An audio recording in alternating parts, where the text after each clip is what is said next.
Hello കൂട്ടുകാരെ, ഇന്ന് നമ്മൾ പഠിക്കാൻ പോകുന്നത് എന്താണ്? നെർവസ് സിസ്റ്റത്തെ പറ്റിയാണ്.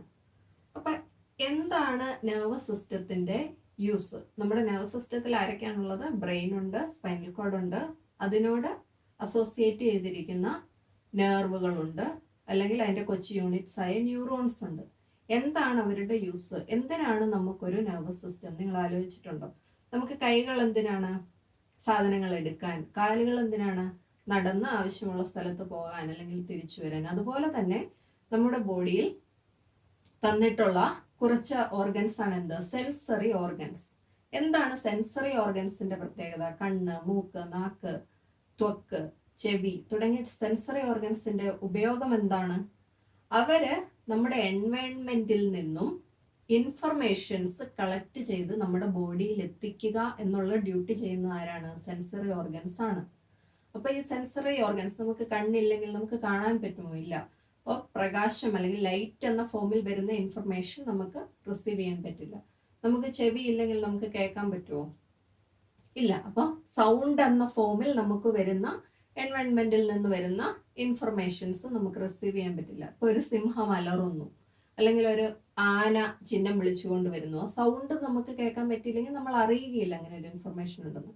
അല്ലെങ്കിൽ നമ്മളെ ഒരു പാമ്പ് കടിക്കുന്നു, അപ്പൊ നമ്മുടെ ത്വക്ക് എന്നുള്ള ഒരു സെൻസറി ഓർഗൻ, നമ്മുടെ സ്കിൻ എന്നൊരു സെൻസറി ഓർഗൻ ഇല്ലെങ്കിൽ നമ്മൾക്ക് അത് അറിയാൻ പറ്റില്ല. അതുപോലെ തന്നെ എന്താണ്? ടേസ്റ്റ്. നമ്മൾ കയ്പുള്ള ഒരു സാധനം കഴിക്കുന്നു, ഇതിന്റെ ടേസ്റ്റ് കൊള്ളുകയില്ല എന്ന് പറഞ്ഞ് നമുക്കത് കളയണമെങ്കിൽ ടേസ്റ്റ് എന്ന ഒരു സെൻസിനെ റിസീവ് ചെയ്യാൻ പറ്റുന്ന ഒരു ഓർഗൻ നമുക്ക് വേണം. അപ്പൊ നിങ്ങൾക്ക് മനസ്സിലായി കാണും എന്തുകൊണ്ടാണ് നമ്മുടെ ശരീരത്തിൽ സെൻസറി ഓർഗൻസ് ഉള്ളതെന്ന്. അതായത് നമ്മൾ ജീവിക്കുന്ന എൻവയൺമെന്റിൽ നമുക്ക് സക്സസ്ഫുൾ ആയി ജീവിച്ചു പോകണമെങ്കിൽ എൻവയൺമെന്റ് നമുക്ക് തരുന്ന നിർദ്ദേശങ്ങൾ അല്ലെങ്കിൽ നമുക്ക് തരുന്ന ക്യൂസ് വായിച്ചെടുക്കാൻ നമുക്ക് പറ്റണം. അതിനു വേണ്ടിയിട്ടാണ് നമ്മുടെ സെൻസറി ഓർഗൻസ്. അപ്പോൾ നമ്മുടെ ശരീരം എങ്ങനെയാണ് ഒരു ഇൻഫർമേഷനെ എൻവയൺമെന്റിൽ നിന്ന് റിസീവ് ചെയ്യുന്നത്? അപ്പൊ അതിന്റെ ആദ്യത്തെ സ്റ്റെപ്പ്, നമ്മൾ എൻവയൺമെന്റിൽ ഉണ്ടാകുന്ന എന്താണ്? ഒരു സ്റ്റിമുലസ് ആണ്. സ്റ്റിമുലസ് എന്ന് പറഞ്ഞാൽ എന്താണ്? ഇപ്പോ നമ്മൾ ഒരു പാമ്പിനെ കാണുന്നു, അതൊരു സ്റ്റിമുലസ് ആണ്. അപ്പൊ ആ സ്റ്റിമുലസിനെ നമ്മുടെ ശരീരത്തിലുള്ള ഒരു സെൻസറി ഓർഗൻ, അപ്പൊ നമ്മൾ കാണുന്നു എന്നുള്ളത് ഒരു ലൈറ്റ് ഒരു ബോഡിയിൽ ചെന്ന് റിഫ്ലക്ട് ചെയ്ത് നമ്മുടെ കണ്ണിൽ വന്ന് വീഴുമ്പോഴാണ് നമ്മൾ കാണുന്നത്. അപ്പൊ ആ information is in the form of light. So അത് വന്ന് നമ്മുടെ കണ്ണിൽ വന്ന് വീഴുന്നു. അപ്പൊ നമ്മുടെ കണ്ണിലെ റിസപ്റ്റേഴ്സ് അതിനെ സ്വീകരിച്ച് ബ്രെയിനിലേക്ക് കൊടുത്ത് ബ്രെയിൻ അതിനെ ഇന്റർപ്രറ്റ് ചെയ്യുന്നു. അപ്പൊ ബ്രെയിൻ അതിനെ ഇന്റർപ്രറ്റ് ചെയ്തിട്ട് ബ്രെയിൻ എന്ത് പറയും നമ്മുടെ ശരീരത്തോട്? ഓ, അതൊരു പാമ്പാണ്, അതിന്റെ അടുത്ത് നിൽക്കുന്നത് നിനക്ക് ഒരിക്കലും നല്ലതല്ല, നീ അവിടെ നിന്ന് ഓടിപ്പോയിക്കോളൂ. അപ്പൊ നമ്മുടെ റെസ്പോൺസ് എന്താണ്? നമ്മൾ ഓടി രക്ഷപ്പെടും. അതുപോലെ തന്നെ എൻവയൺമെന്റിൽ നിന്നും വേറൊരു സ്റ്റിമുലസ്, ഒരു മുള്ളു കൊള്ളുന്നു. അപ്പൊ നമ്മുടെ സ്കിൻ അത് റിസീവ് ചെയ്യുന്നു. അപ്പൊ സ്കിന്നിലെ റിസപ്റ്റേഴ്സ് അല്ലെങ്കിൽ ഗ്രാഹികൾ അതിനെ റിസീവ് ചെയ്തിട്ട് ആ ഇൻഫർമേഷൻ ബ്രെയിനിലേക്ക് കൊടുക്കുന്നു. ബ്രെയിൻ അതിനെ ഇന്റർപ്രറ്റ് ചെയ്തിട്ട് പറയുന്നു, മുള്ളു കൊണ്ടു കഴിഞ്ഞാൽ നിന്റെ കൈ മുറിയും, നിന്റെ ദേഹത്ത് നിന്നും ബ്ലഡ് പുറത്തു പോകും, അല്ലെങ്കിൽ നിനക്ക് ഇൻഫെക്ഷൻ വരും. ഇങ്ങനെയാണ് ബ്രെയിൻ അതിനെ ഇന്റർപ്രറ്റ് ചെയ്യുന്നത്. നമ്മൾ അത് അറിയുന്നുണ്ടെങ്കിലും ഇല്ലെങ്കിലും നമ്മുടെ ശരീരം അതിനോട് പ്രതികരിക്കാൻ തയ്യാറാവുന്നു. പ്രതികരണം എന്താണ്? കൈ അവിടുന്ന് എടുത്തു മാറ്റുന്നു. അപ്പൊ ഒരു സ്റ്റിമുലസ് ഉണ്ട്. ആ സ്റ്റിമുലസിനെ നമ്മുടെ ബോഡിയിൽ, സ്റ്റിമുലസ് വരുന്ന എൻവയൺമെന്റിൽ നിന്നാകാം, നമ്മുടെ ബോഡിയിൽ റിസീവ് ചെയ്യുന്ന റിസപ്റ്റേഴ്സ് ഉണ്ട്, അതിനെ ഇന്റർപ്രറ്റ് ചെയ്യുന്ന ഒരു ബ്രെയിൻ ഉണ്ട്, അതിന് നമ്മുടെ ശരീരം കൊടുക്കുന്ന ഒരു റെസ്പോൺസും ഉണ്ട്. ഇനി സ്റ്റിമുലസ് വരുന്ന എൻവയൺമെന്റിൽ നിന്നും മാത്രമാണോ?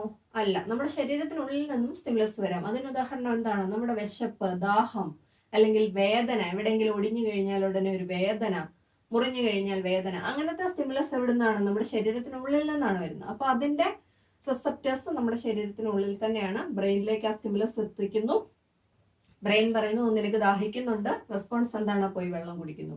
ബ്രെയിൻ പറയുന്നു, നിനക്ക് വിശക്കുന്നുണ്ട്, റെസ്പോൺസ് എന്താണ്? പോയി ഭക്ഷണം കഴിക്കുന്നു. അപ്പോൾ ഇത്രയും ഇവന്റ്സ് സക്സസ്ഫുൾ ആയി നടന്നെങ്കിൽ മാത്രമേ നമ്മുടെ ശരീരത്തിന് വിചാരിക്കുന്ന രീതിയിൽ മുന്നോട്ട് പോകാൻ കഴിയുകയുള്ളൂ. അല്ലെങ്കിൽ വിശക്കുന്നു, നമ്മുടെ ശരീരം അതിനെ സെൻസ് ചെയ്യുന്നില്ല, നമ്മൾ വിശന്ന് തന്നെ ഇരിക്കുന്നു. അപ്പൊ കുറെ നേരം കഴിയുമ്പോൾ എന്ത് സംഭവിക്കും? നമ്മുടെ സ്റ്റോർഡ് ആയിട്ടുള്ള എനർജി എല്ലാം നഷ്ടപ്പെട്ട നമ്മൾ വളരെ ക്ഷീണിക്കാൻ തുടങ്ങും. പിന്നെയും നമുക്ക് വിശപ്പ് സെൻസ് ചെയ്യുന്നില്ലെങ്കിലോ നമ്മൾ കുറച്ച് ദിവസം കഴിയുമ്പോൾ നമ്മൾ മരിച്ചു പോകും. അപ്പൊ സെൻസ് ചെയ്യാൻ പറ്റാത്ത ഒരു അവസ്ഥ ആലോചിച്ച് നോക്കുക. എന്നാൽ മാത്രമേ സെൻസറി ഓർഗൻസിന്റെ ഇമ്പോർട്ടൻസ് മനസ്സിലാവുള്ളൂ. അതുപോലെ തന്നെ നമുക്ക് കണ്ണില്ല, നമുക്ക് കാണാൻ പറ്റുകയില്ല. ഒരു പാമ്പ് വരുന്നതോ ഒരാന വരുന്നതോ ഒന്നും നമുക്ക് കാണാൻ പറ്റുകയില്ല. അപ്പോൾ എന്ത് സംഭവിക്കും? നമ്മുടെ ഒരു ഇൻഡിവിജ്വലിന്റെ മരണമാണ് അതിലൂടെ സംഭവിക്കുന്നത്. അപ്പൊ സെൻസറി ഓർഗൻസ് അത്രയും ഇമ്പോർട്ടൻ്റ് ആണ് നമ്മുടെ ശരീരത്തിന്. ഇനി എങ്ങനെയാണ് ശരീരം ഇൻഫർമേഷൻ റിസീവ് ചെയ്യുന്നത്? വയ ന്യൂറോൺസ്. ന്യൂറോൺസ് എന്ന് പറയുന്നത് സെൻസറി ഓർഗൻസിന്റെ ഏറ്റവും ഇമ്പോർട്ടൻസ് ആയിട്ടുള്ള സെൽസ് ആണ്. ഇവരാണ് ഇൻഫർമേഷനെ റിസീവ് ചെയ്യുന്നത്. അപ്പൊ നിങ്ങൾക്ക് ഇവിടെ ഒരു ന്യൂറോണിന്റെ ചിത്രം കാണാം. ന്യൂറോൺ എന്ന് പറഞ്ഞാൽ മറ്റേതൊരു സെല്ലിനെയും പോലെ തന്നെ ഒരു സെല്ലാണ്. പക്ഷെ നമ്മൾ സാധാരണഗതിയിൽ കാണുന്ന ഇങ്ങനെ സർക്കിൾ ഫോമിലോ അല്ലെങ്കിൽ സ്ക്വയർ ഫോമിലോ ഉള്ള ഒരു സെല്ലല്ല ന്യൂറോൺ. ന്യൂറോണിന് അതിൻ്റെതായ ഒരു ഷേപ്പ് ഉണ്ട്. ഈ ഷേപ്പ് അത് ചെയ്യുന്ന ഡ്യൂട്ടിയുമായി അഭേദ്യമായി ബന്ധപ്പെട്ടിരിക്കുന്നു. അപ്പൊ നിങ്ങൾ ഈ ഷേപ്പ് നോക്കുകയാണെങ്കിൽ നിങ്ങൾക്ക് എന്ത് കാണാം?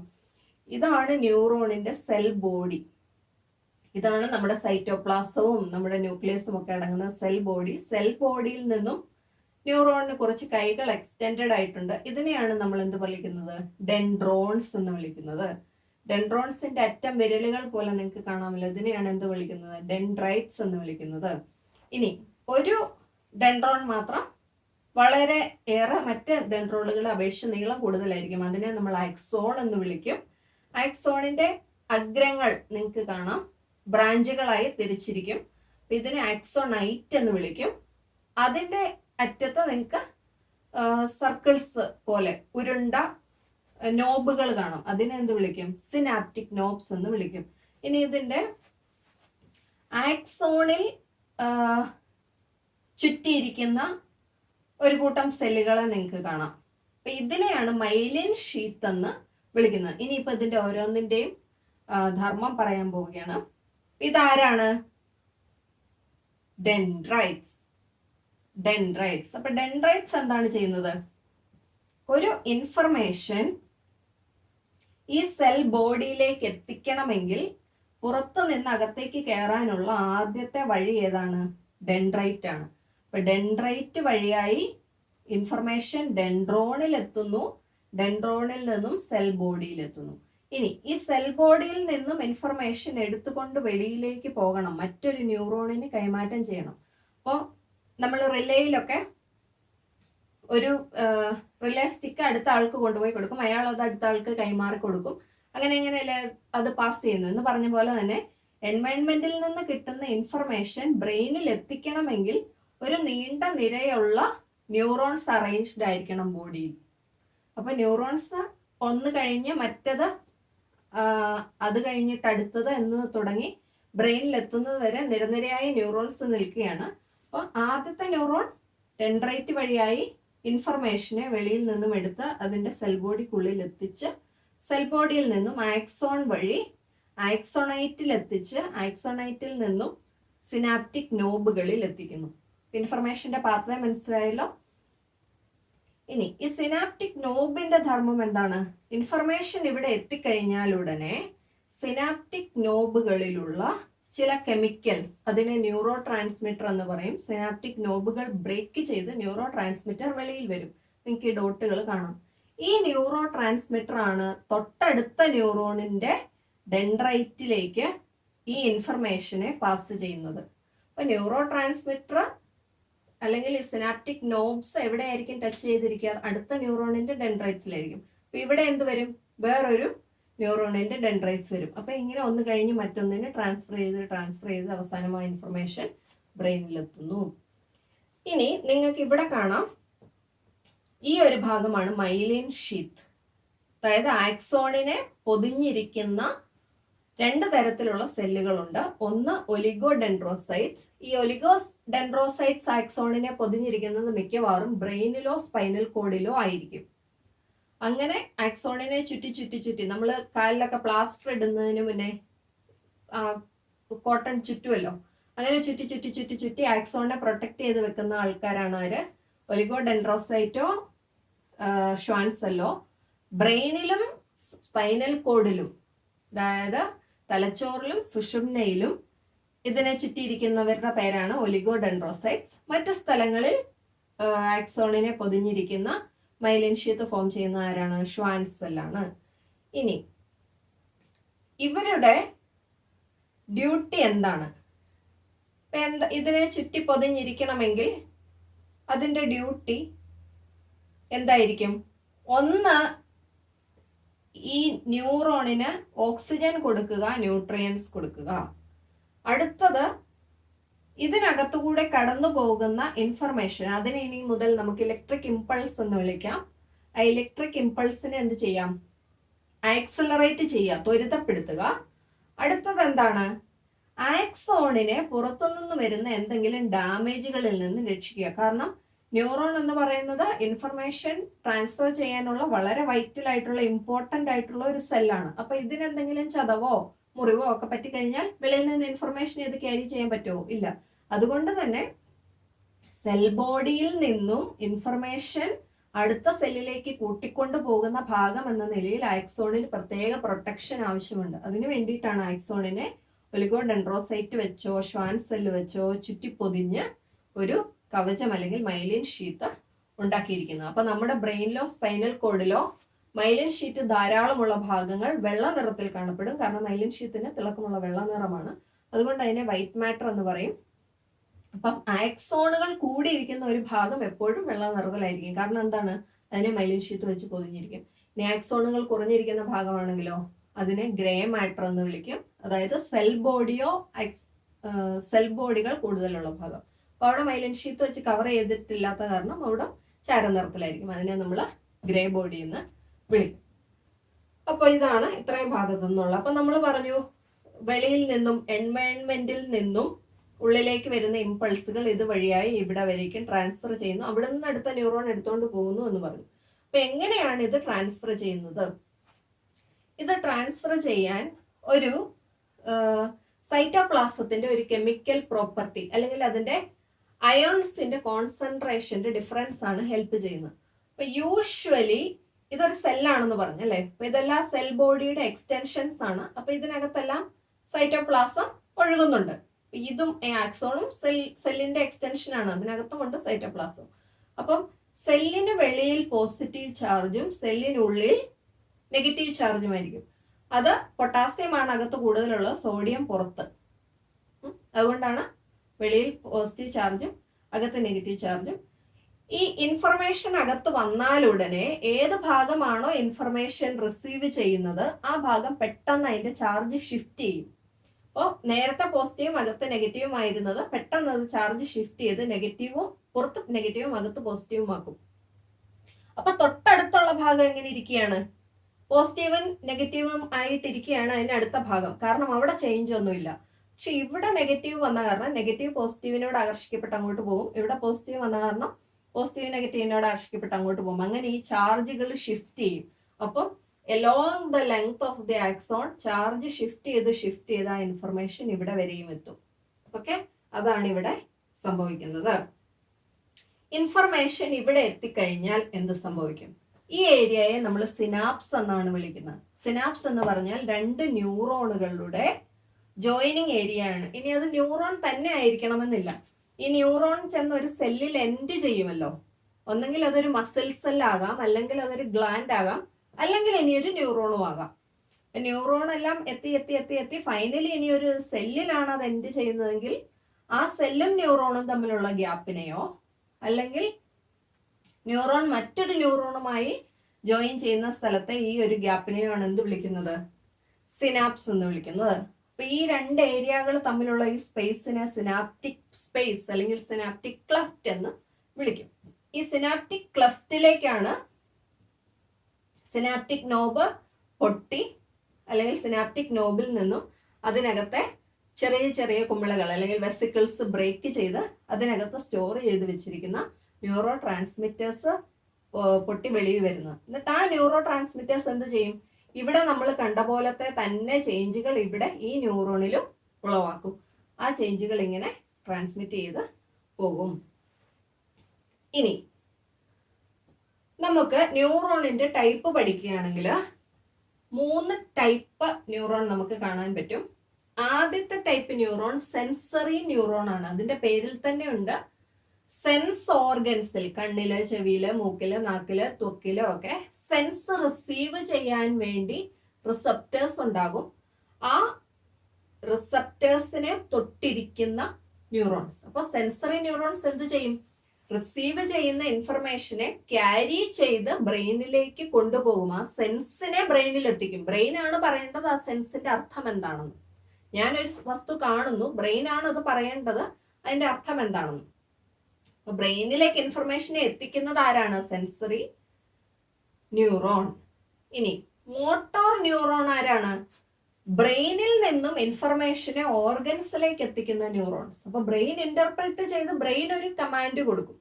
ഓക്കെ, ഇതാണ് നീ കാണുന്നത്, ഇതിന് പ്രതിവിധിയായി നീ ചെയ്യേണ്ടത് ഇതാണ്. നീ കാണുന്ന ഒരു പാമ്പിനെയാണ്, നീ ചെയ്യേണ്ടത് ഓടുകയാണ്. അപ്പൊ ഓടാനുള്ള കമാൻഡ് കാലുകളിലേക്ക് കൊടുക്കുന്ന ആരാണ്? Motor neurons. അപ്പൊ അങ്ങോട്ടും ഇങ്ങോട്ടും ഇൻഫർമേഷനെ ക്യാരി ചെയ്ത് വരാൻ 2 ഡിഫറെന്റ് ടൈപ്പ് ഓഫ് ന്യൂറോൺസ് ആണ് നമുക്ക് ഉള്ളത്. ഇനി നെർവ്സ് എന്താണ്? ന്യൂറോണും നെർവും തമ്മിലുള്ള ഡിഫറൻസ് എന്താണ്? അപ്പൊ നെർവ് എന്ന് പറഞ്ഞാൽ ഒരു കൂട്ടം നെർവ് ഫൈബർ അല്ലെങ്കിൽ ന്യൂറോണുകളുടെ ഒരു കൂട്ടമാണ് നെർവ്. അപ്പൊ ഇതിന്റെ ആക്സോണുകളെല്ലാം കൂടി ഒന്നിച്ചിരിക്കും. ഒരു കയറ് പിരിഞ്ഞിരിക്കുന്നത് പോലെ പല പല സെൽ ബോഡികളിൽ നിന്നും ആക്സോണുകളെല്ലാം കൂടെ ഒന്നിച്ച് ഒറ്റ വഴിയെ യാത്ര ചെയ്യും. അപ്പൊ അവരെയാണ് എന്ത് വിളിക്കുന്നത്? നെർവ് എന്ന് വിളിക്കുന്നത്. അപ്പൊ 3 തരത്തിലുള്ള നെർവുകളുണ്ട്. ഒന്ന് സെൻസറി നെർവ്. സെൻസ് ഓർഗൻസിൽ നിന്നും ഇൻഫർമേഷൻ ബ്രെയിനിലേക്ക് കൊണ്ടുപോകുന്നത് ഒറ്റ ന്യൂറോൺ മാത്രമല്ല സെൻസ് ഓർഗൻസിലുള്ളത്. സെൻസ് ഓർഗൻസിൽ മില്യൺസ് ഓഫ് ന്യൂറോൺസ് ഉണ്ട്, ലക്ഷക്കണക്കിന് ന്യൂറോൺസ് ഉണ്ട് സെൻസ് ഓർഗൻസിൽ.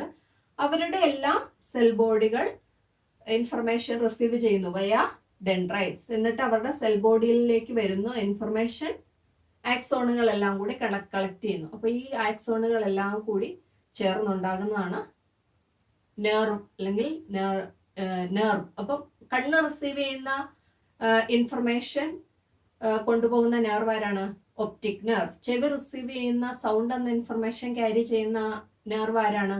Auditory nerve. അപ്പൊ ഇങ്ങനത്തെ നെർവ്സ് എല്ലാം ആരാണ്? Sensory nerves. ഇനി മോട്ടോർ നെർവ് ആരാണ്? ബ്രെയിനിൽ നിന്നും ഇൻഫർമേഷൻ അതാത് ഓർഗൻസിലേക്ക് കൊണ്ടുവരുന്നത്. ഇപ്പോ നമ്മൾ അതേ ഓർഗൻ തന്നെ ആയിരിക്കണമെന്ന് നിർബന്ധമൊന്നുമില്ല. ഇപ്പൊ നമ്മൾ കണ്ണ് റിസീവ് ചെയ്യുന്ന ഇൻഫർമേഷൻ പാമ്പിനെയാണ് കാണുന്നതെങ്കിൽ മോട്ടോർ നെർവ് ഇൻഫർമേഷൻ കൊണ്ടുപോകുന്ന അങ്ങോട്ടാണ്. കാലുകൾ വേഗം ഓടാൻ വേണ്ടിയിട്ടാണ്, കാലിലേക്കാണ്. അപ്പോൾ ഭക്ഷണം കണ്ണ് റിസീവ് ചെയ്യുന്ന ഇൻഫർമേഷൻ ഒരു നല്ല കാണാൻ ഭംഗിയുള്ള ഒരു പഴമാണെങ്കിൽ അതിൻ്റെ മോട്ടോർ നെർവിന്റെ റെസ്പോൺസ് എങ്ങോട്ടാണ് പോകുന്നത്? അത് എടുക്കാൻ വേണ്ടി നീട്ടുന്നത് നമ്മുടെ കൈകളിലേക്കാണ് പോകുന്നത്. അപ്പോൾ സെയിം ഓർഗനിൽ തന്നെയല്ല സെൻസറി നെർവും മോട്ടോർ നെർവും ആക്ട് ചെയ്യുന്നത്. ഇനി വേറെ ടൈപ്പ് നെർവ് ഉണ്ട്, മിക്സഡ് നെർവ്. മിക്സഡ് നെർവ് എന്ന് പറഞ്ഞാൽ എന്താണ്? ബ്രെയിനിലേക്കും സ്പൈനൽ കോഡിലേക്കും അങ്ങോട്ടും ഇൻഫർമേഷൻ കൊണ്ടുപോകും, തിരിച്ചും ഇൻഫർമേഷൻ കൊണ്ടുവരും. അപ്പൊ 2 ഡ്യൂട്ടിയും ചെയ്യും. സെൻസറി നെർവ് കൊണ്ടുപോകുന്ന ഡ്യൂട്ടി മാത്രം ചെയ്യുന്നു, മോട്ടോർ നെർവ് തിരിച്ചു കൊണ്ടുവരുന്ന ഡ്യൂട്ടി മാത്രം ചെയ്യുന്നു. ഇനി ചില നെർവ്സ് ഉണ്ട്, അവർ അങ്ങോട്ടും കൊണ്ടുപോകും ഇൻഫർമേഷൻ, അവിടുന്ന് കമാൻഡ്സ് തിരിച്ചും കൊണ്ടുവരും. അവരെയാണ് എന്ത് വിളിക്കുന്നത്? Mixed nerves. ഇനി നമ്മുടെ ബോഡിയിലെ നെർവ്സ് ഒരു സിസ്റ്റത്തിലാണ് ആക്ട് ചെയ്യുന്നത്. ആ സിസ്റ്റത്തിന്റെ പേരാണ് എന്ത്? Nervous system. അപ്പോൾ ഓരോ നെർവ് അതിന് തോന്നുന്ന പോലെ ഇൻഡിവിജ്വലി ആക്ട് ചെയ്യുകയല്ല, അതൊരു സിസ്റ്റത്തിലാണ് ആക്ട് ചെയ്യുന്നത്. അപ്പൊ ആ സിസ്റ്റത്തിന് 2 ഭാഗങ്ങളുണ്ട്. ഒന്ന് സെൻട്രൽ നെർവസ് സിസ്റ്റം, അല്ലെങ്കിൽ അതിന്റെ കേന്ദ്ര വ്യവസ്ഥ, കേന്ദ്ര നാഡീ വ്യവസ്ഥ. പെരിഫറൽ നെർവസ് സിസ്റ്റം, ഇതിൽ നിന്നും വരുന്ന ബ്രാഞ്ചുകൾ അടങ്ങുന്ന പെരിഫറൽ നെർവസ് സിസ്റ്റം. അപ്പൊ സെൻട്രൽ നെർവസ് സിസ്റ്റത്തിൽ ആരാണുള്ളത്? നമ്മുടെ ബോഡിയുടെ സെൻട്രൽ ആരാണുള്ളത്? ബ്രെയിനും സ്പൈനൽ കോഡും. അവിടെയാണ് മെയിൻ ആയിട്ടുള്ള നെർവസ് സിസ്റ്റം ഇരിക്കുന്നത്. എന്നിട്ട് അതിന്റെ ബ്രാഞ്ചുകൾ നമ്മുടെ ബ്രെയിനിൽ നിന്നും 12 പെയർ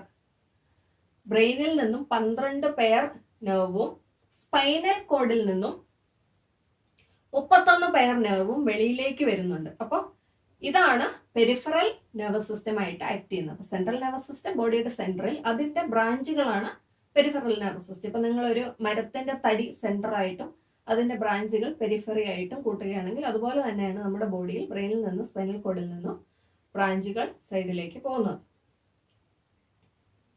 ഇനി ബ്രെയിന് എന്താണ്? ബ്രെയിൻ അപ്പൊ നമ്മുടെ സെൻട്രൽ നെർവസ് സിസ്റ്റത്തിന്റെ ഏറ്റവും ഇമ്പോർട്ടന്റ് ആയിട്ടുള്ള ഭാഗമാണ് ബ്രെയിൻ. ബ്രെയിനിനെ വളരെ സൂക്ഷിച്ചാണ്, വളരെ പ്രൊട്ടക്ട് ചെയ്തിട്ടാണ് ബോഡി നമ്മുടെ ഉള്ളിൽ വെച്ചിരിക്കുന്നത്.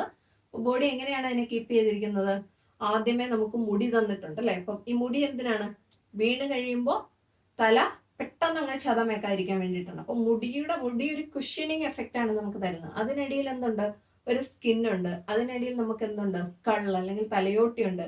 തലയോട്ടിയുടെ അടിയിൽ നമുക്ക് എന്തുണ്ട്? 3 ലെയർ പാളി ആയിട്ട് ആക്ട് ചെയ്യുന്ന മെനിഞ്ചസ് ഉണ്ട്. മെനിഞ്ചസും കൊണ്ടും തീർന്നില്ല, ഓരോ പാളിക്കിടയിലും സെറിബ്രോസ്പൈനൽ ഫ്ലൂയിഡ് എന്ന് പറയുന്ന ഒരു ഫ്ലൂയിഡും നിറച്ചിട്ടുണ്ട്. അപ്പൊ ഇത്രയും ലെവൽ ഓഫ് പ്രൊട്ടക്ഷൻസ് കടന്നാൽ മാത്രമേ, പ്രൊട്ടക്റ്റീവ് ബാരിയേഴ്സ് കടന്നാൽ മാത്രമേ വെളിയിൽ നിന്ന് എന്തെങ്കിലും ഒരു ശക്തിക്ക് ബ്രെയിനിനകത്ത് എത്താൻ പറ്റുകയുള്ളൂ. അപ്പോൾ ബോഡി ബ്രെയിനിനെ അത്രയും സ്ട്രോങ് ആയിട്ട് കീപ്പ് ചെയ്യുന്നു എന്ന് പറഞ്ഞാൽ അതിന്റെ അർത്ഥം എന്താണ്?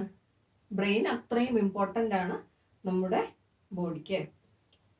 ഇനി അതുകൊണ്ട് തന്നെ ബ്രെയിനിന് വളരെയേറെ ഇമ്പോർട്ടൻസ് നമ്മൾ കൊടുക്കണം. അപ്പൊ നമ്മൾ യാത്ര ചെയ്യുമ്പോൾ നമ്മൾ ഹെൽമെറ്റ് വെക്കണം എന്നൊക്കെ പറയുന്നതിന്റെ ഇമ്പോർട്ടൻസ് എന്താണ്? എവിടെയെങ്കിലും വീണ് കഴിഞ്ഞാൽ തലയോട്ടിക്ക് പൊട്ടല് വന്ന് തലച്ചോറിന് ക്ഷതം വരാതിരിക്കാനുള്ള പ്രൊട്ടക്ഷനാണ് എന്ത്? നമ്മൾ ഹെൽമെറ്റ് ഒക്കെ വെക്കുന്നത്. ഇനി ഈ ബ്രെയിനിന് എങ്ങനെയാണ് നറിഷ്മെന്റ് കിട്ടുന്നത്? ബ്രെയിനിലേക്ക് വളരെയേറെ ബ്ലഡ് സർക്കുലേഷൻ പോകുന്നുണ്ട്. അപ്പൊ നമ്മൾ കഴിക്കുന്ന ഭക്ഷണത്തിനകത്തെ ഒരു പരമാവധി ശതമാനം ഗ്ലൂക്കോസും ആരാണ്? ബ്രെയിനാണ് കൺസ്യൂം ചെയ്തതെന്നാണ് പറയുന്നത്. അതുകൊണ്ടാണ് നമ്മൾ കൂടുതൽ പഠിക്കുന്ന ദിവസം നമ്മൾ ഇടയ്ക്കിടയ്ക്ക് എന്തെങ്കിലും ഭക്ഷണം കഴിക്കണം എന്ന് പറയുന്നത്.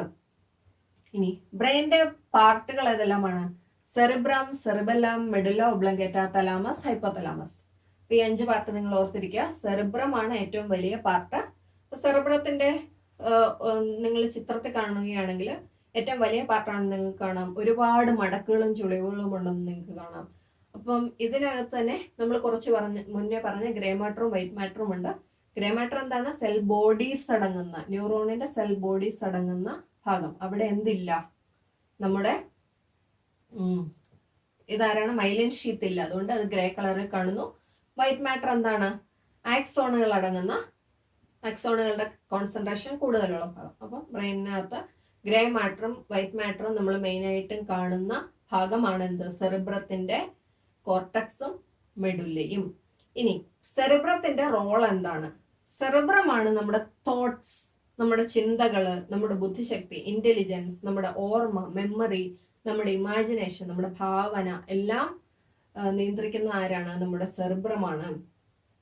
നമുക്ക് സെൻസേഷൻസ് കിട്ടാൻ, അപ്പൊ സെൻസറി ഓർഗൻസ് അവരുടെ നെർവ്സിനെ കൊണ്ടുപോയി ഏൽപ്പിക്കുന്നത് ആരെയാണ്? സെറിബ്രത്തിനെയാണ്. ഈ സെറിബ്രമാണ് അതിനെ ഇന്റർപ്രറ്റ് ചെയ്യുന്നത്, അതിന് ഉള്ള വിവരങ്ങൾ വെച്ചിട്ട്. ഇനി നമ്മുടെ വോളണ്ടറി മൂവ്മെന്റ്സിനെ ഹെൽപ്പ് ചെയ്യുന്നതും ആരാണ്? സെറിബ്രമാണ്. ഇപ്പം നമ്മുടെ വോളണ്ടറി മൂവ്മെന്റ്സ് എന്ന് പറഞ്ഞാൽ നമ്മൾ തീരുമാനിച്ച് എടുക്കുന്ന മൂവ്മെന്റ്സ്. അപ്പം എനിക്ക് പോകണം എന്ന് വിചാരിക്കുന്നു, ഞാൻ പോകുന്നു. അപ്പൊ എന്റെ ചിന്ത അതിന് പുറകിലുണ്ട്, എന്റെ ഡിസിഷൻ, എന്റെ തീരുമാനം അതിന് പുറകിലുണ്ട്. ഞാനത് ഒരു സാധനം എടുക്കണമെന്ന് ഞാൻ വിചാരിക്കുന്നു, ഞാനത് എടുക്കുന്നു. അപ്പൊ അതാണ് വോളണ്ടറി ആക്ഷൻ. ഞാൻ അതിന് വോളണ്ടിയർ ചെയ്യുന്നു, ഞാനായിട്ട് അത് ചെയ്യുന്നു. ഞാൻ എന്റെ തീരുമാനമോ എന്റെ ചിന്തയോ അതിന് പുറകിലുണ്ട്. അപ്പൊ അങ്ങനത്തെ ആക്ഷനെ ഹെൽപ്പ് ചെയ്യുന്ന ആരാണ്? സെറിബ്രമാണ്. ഇനി സെറിബെല്ലം സെക്കൻഡ് ലാർജസ്റ്റ് പാർട്ടാണ് ബ്രെയിനിന്റെ. സെറിബ്രത്തിന്റെ തൊട്ട് താഴെ 2 ഭാഗങ്ങളായി കാണുന്നതാണ് സെറിബെല്ലം. ഇനി സെറിബെല്ലത്തിലും നമുക്ക് സെറിബ്രത്തിൽ കാണുന്ന പോലെ തന്നെ മടക്കുകളും കുഴിവുകളും ചാലുകളും ഒക്കെ കാണാം. ഇനി സെറിബെല്ലത്തിന്റെ ഡ്യൂട്ടി എന്താണ്?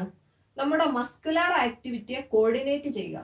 അപ്പൊ എനിക്ക് നടന്നു പോയി കുനിഞ്ഞ് നിലത്ത് കിടക്കുന്ന ഒരു വസ്തുവിനെ എനിക്ക് എടുക്കണം. അപ്പൊ അതിന് എനിക്ക് സെറിബെല്ലത്തിന്റെ സഹായം എനിക്ക് വേണം. ഞാൻ നടക്കണം, എന്റെ കാഴ്ച ആ വസ്തുവിലായിരിക്കണം, ഞാൻ കൈ നീട്ടുമ്പോൾ കറക്റ്റ് എനിക്ക് ആ വസ്തുവിൽ എത്തണം, അതേസമയം തന്നെ ഞാൻ കുനിയണം, എനിക്ക് വീഴാതെ എന്റെ ബോഡി ബാലൻസ് ചെയ്യണം.